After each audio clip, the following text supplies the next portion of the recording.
Você já teve a sensação de que certos objetos foram feitos com mais do que apenas tecido, plástico ou silicone? Que por trás de algo aparentemente inofensivo há uma presença que não deveria estar ali? Entre todos os itens que colecionadores adoram, poucos carregam uma energia tão peculiar quanto os chamados bebês reborn. Eles são feitos com perfeição quase assustadora.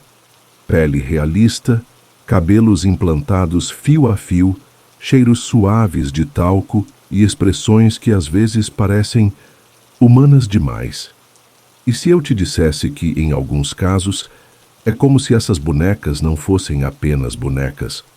Hoje você vai ouvir 2 relatos reais, vividos por pessoas comuns, mas que mudaram completamente sua forma de enxergar o mundo. E talvez, depois disso, você pense 2 vezes antes de deixar uma boneca dessas em um quarto escuro. Então apague as luzes, coloque os fones de ouvido e prepare-se para mais uma noite no Diário da Meia-Noite. Relato 1. A boneca da filha que não era filha. Eu nunca fui muito de brinquedos caros, mas depois que comecei a trabalhar como manicure em casa, finalmente consegui juntar dinheiro suficiente para me dar um pequeno luxo. Foi numa dessas noites, depois de atender 3 clientes seguidas, que me deparei com uma promoção de bebê reborn num site de venda online. Parecia perfeita. Os olhos castanhos lembravam os meus, o cabelinho castanho claro. E não sei por que senti uma conexão estranha com aquela boneca, como se ela já tivesse sido minha um dia. O detalhe é que eu já era mãe de verdade. A Júlia, minha filha, tinha 4 anos na época. E, curiosamente, quando a boneca chegou, ela não gostou nada da novidade. Não chorou, nem fez escândalo, mas ficou estranha. Evitava o quarto, às vezes acordava à noite e pedia para dormir comigo, coisa que já não fazia há tempos, e sempre olhava a boneca como se ela fosse alguém que ela conhecia, mas não gostava. No começo achei que era ciúmes. Afinal, era uma boneca muito realista, e eu mesma passava um tempinho arrumando, trocando as roupinhas, só por diversão. Mas logo começaram as coincidências incômodas. A boneca aparecia em lugares onde eu não lembrava de tê-la deixado.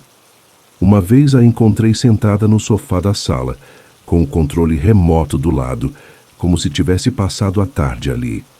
Outra noite, acordei com um som baixinho vindo do corredor.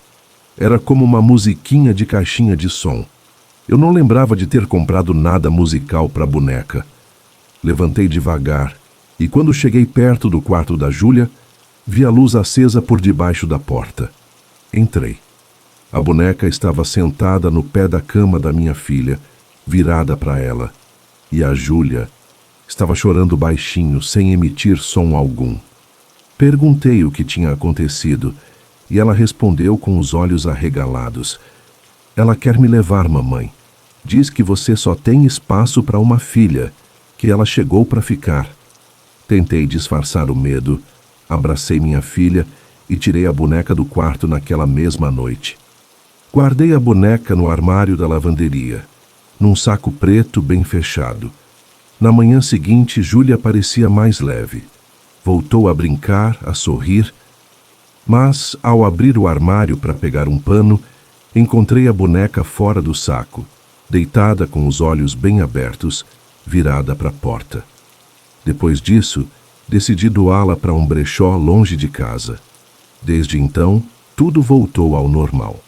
Mas às vezes, quando Júlia acorda assustada de madrugada, ela murmura baixinho. Ela ainda está procurando a porta de volta. Relato 2.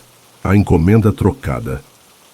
O relato que recebi de uma mulher chamada Camila, moradora de um bairro tranquilo no interior de Minas Gerais, começa com uma simples compra online. Ela estava buscando um presente para sua sobrinha que viria passar as férias com ela, e acabou se encantando com um bebê reborn que viu anunciado em um grupo de mães. A boneca foi entregue 3 dias depois, numa caixa simples, sem identificação. Até aí, tudo normal. Camila abriu a caixa e o bebê era realmente lindo. Mas ela notou que havia algo estranho. A boneca parecia estar levemente suja, como se tivesse sido usada. Além disso, veio embrulhada em uma manta vermelha antiga, e no fundo da caixa havia um envelope amarelado com uma frase escrita à mão: "Devolva se ela chorar." Ela achou que fosse apenas uma brincadeira boba de quem embalou a caixa. Mas naquela noite, ela ouviu um som que não ouvia há anos em casa: choro de bebê. Primeiro pensou que fosse algum vizinho. Depois, percebeu que vinha de dentro da casa, mais especificamente da estante da sala, onde havia deixado a boneca em exposição. O mais estranho era que todas as vezes que ela acendia a luz, o som cessava. Mas bastava apagar e o choro voltava. Camila, curiosa, mas ainda cética, resolveu instalar uma câmera de segurança no cômodo, voltada diretamente para a boneca. Ao revisar as imagens do dia seguinte, ela viu algo que lhe tirou o sono. Durante a madrugada, por volta das 3h12, a boneca movia os braços levemente, como se estivesse tentando se levantar.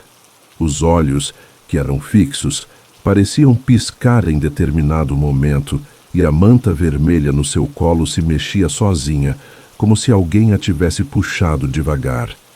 Assustada, Camila tentou devolver a boneca à vendedora, mas o número que ela tinha sumiu do grupo. O perfil da pessoa havia sido deletado. Foi aí que ela resolveu queimar a manta vermelha. No mesmo dia, o choro cessou. Mas antes de apagar por completo, as câmeras registraram um último som captado no ambiente, em áudio distorcido. Não era para você. Desde então, Camila manteve a boneca guardada numa caixa lacrada. Nunca mais ouviu o choro, mas ela jura que, de tempos em tempos, encontra pequenos pedacinhos de manta vermelha pela casa, como se alguém estivesse tentando lembrar que ainda está por perto. O que essas histórias têm em comum não é apenas o objeto, mas a sensação de que algo sem vida, de alguma forma, tenta se manifestar como vivo. Como se cada costura, cada fio de cabelo, guardasse um fragmento de algo que não conseguimos explicar. As bonecas Reborn nasceram da intenção de imitar a vida. Mas e se, em alguns casos, o que elas imitam não é apenas a aparência, e sim a presença? Uma sombra esquecida, uma saudade mal resolvida, uma lembrança querendo se prender à matéria. Talvez o maior medo dessas histórias não seja o sobrenatural evidente, mas o realismo sutil. O fato de que tudo poderia ter acontecido com qualquer um de nós. Afinal, quantos objetos inofensivos habitam nossas casas, carregando histórias que não são mais só nossas? Agora me diga, você teria coragem de deixar uma boneca Reborn sozinha num quarto à noite? Ou pior, você saberia diferenciar o que é só silicone e o que está olhando de volta para você? Até a próxima.